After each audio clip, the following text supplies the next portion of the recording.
सूरज भैया, जल्दी चलो, आपकी दादी गिर गई हैं और उन्हें चोट भी लग गई है। दादी दादी क्या हुआ आपको?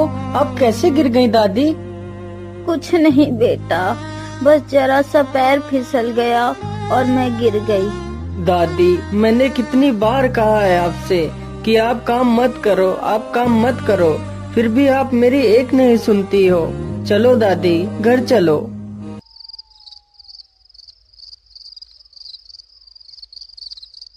दादी मैं कल सुबह शहर जाऊंगा और वहाँ जाकर काम करूंगा, जिससे मेरी कमाई ज्यादा होगी और आपको मेहनत करने की अब कोई आवश्यकता नहीं है। क्या करूं बेटा, तेरे माता पिता के गुजर जाने के बाद मैं ही तो बची थी जो दूसरों का काम कर घर को चलाती।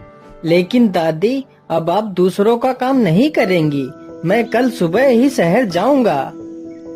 ठीक है बेटा, जैसी तुम्हारी इच्छा। चलो अब रात बहुत हो गई है, अब तुम सो जाओ।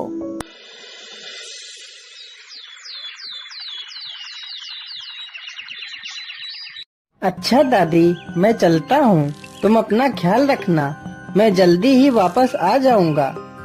ठीक है बेटा, तुम रास्ते में खाना खा लेना।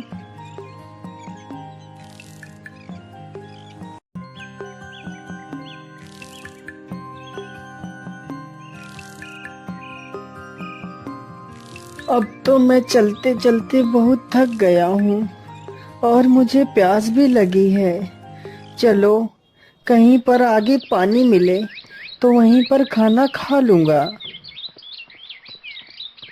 अरे वहाँ पर तो एक नदी है, चलो यहीं पर खाना खा लेता हूँ।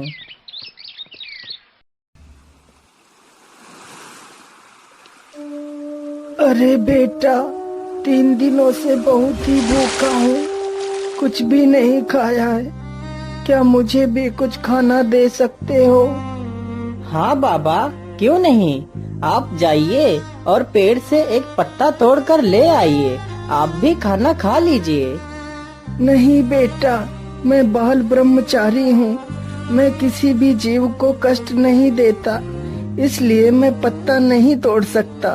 बेटा तुम ही चले जाओ और पत्ता तोड़कर ले आओ। ठीक है बाबा, आप यहीं बैठिए, मैं अभी पत्ता लेकर आता हूँ। सूरज जैसे ही पत्ता तोड़ने के लिए चला जाता है, तभी साधु के वेश में आया हुआ वह ठग उसका सारा सामान लेकर भाग जाता है।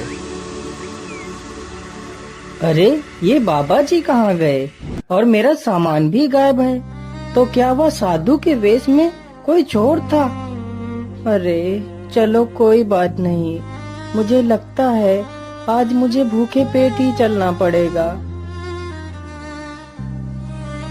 श्रीमन नारायण, श्रीमन नारायण, श्रीमन नारायण, श्रीमन नारायण। अरे बाप रे बाप, यह बगुला तो कितना बड़ा भक्त है, एक तरफ तो मछलियों को गपागप गटक रहा है और दूसरी तरफ नारायण नारायण का जाप कर रहा है। इससे बड़ा भक्त तो मैंने आज तक नहीं देखा। खैर छोड़ो, हमें क्या करना है, चलो आगे चलता हूँ। फिर वह चलते चलते एक राजा के द्वार पर पहुँचता है। अरे द्वारपालो, मुझे राजा से मिलना है, मैं बहुत दूर से आया हूँ, अगर राजा मुझे कोई काम दे दे तो राजा की बहुत कृपा होगी मुझ पर। बहुत अच्छी बात है, तुम नौकरी करना चाहते हो, तुम आज बाहर जो 2 पहरेदार हैं उन्हीं के पास पहरा दो, मैं तुम्हें सुबह ही नौकरी पर रख लूंगा। अरे सुन मुसाफिर, तू यहाँ नौकरी के लिए आया है, लेकिन तुझे नहीं पता यह राजा बहुत ही दुष्ट है, तुझे जेल में बंद कर देगा और तुझे बंदी बना लेगा। अगर अपनी जान की सलामती चाहता है तो यहाँ से भाग जा। अरे नहीं नहीं भैया, आप कैसी बातें कर रहे हैं, राजा ने मुझे कहा है कि वह कल मुझे नौकरी पर रख लेगा, तो भला मैं यहाँ से कैसे जा सकता हूँ? राजा तो कभी भी झूठ नहीं बोलता, मुझे पूरा विश्वास है वह मुझे नौकरी जरूर देगा। मैं कल सुबह तक प्रतीक्षा करूंगा।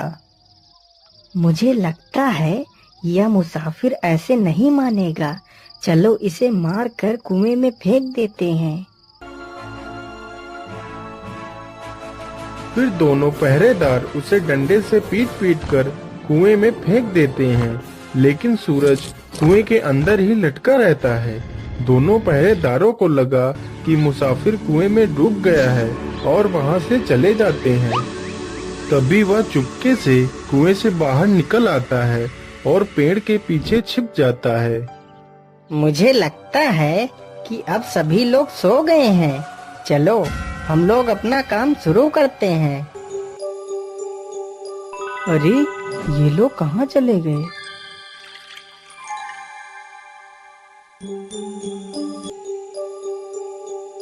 महारानी जी, आज मैं आपसे कुछ पूछना चाहता हूँ।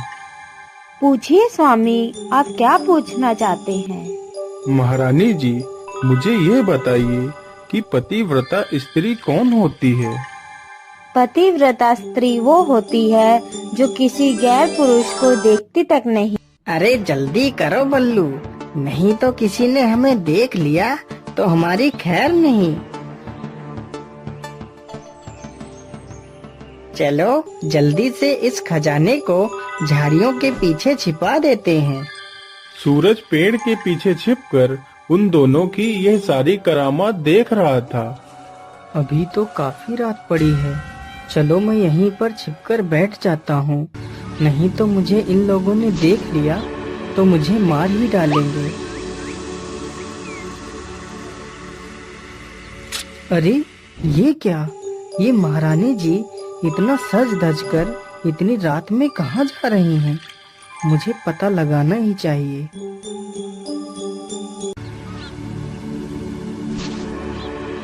अरे मूर्ख, तुझे इतनी देर कैसे हो गई? मैं इतनी ठंड में बैठे बैठे परेशान हो गया हूँ और तू अब आई है। बता मुझे, तुझे इतनी देर कहाँ हो गई? क्या बताऊं, आज महाराज बहुत ही देर में सोए थे, इसीलिए मुझे देर हो गई। अरे बदचलन, तू मुझसे छल कर रही है। रुक, आज मैं तुझे जान से ही मार दूंगा। फिर वह आदमी आग से जलती हुई लकड़ी उठाकर महारानी की पीठ पर मार देता है, जिसके कारण महारानी की पीठ जल जाती है और महारानी वहां से भाग जाती है।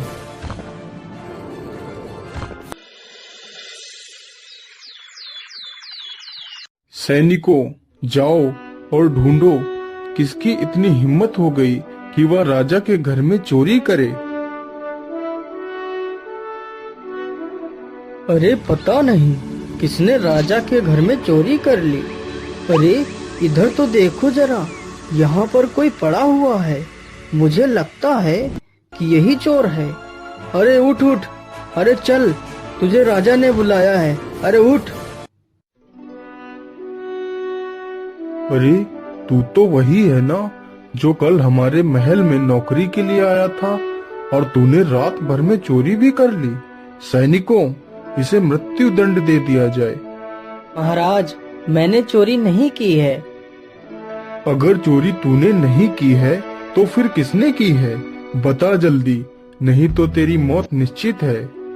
महाराज, आप मेरी बातों को ध्यान से सुनिए और समझने की कोशिश करिए।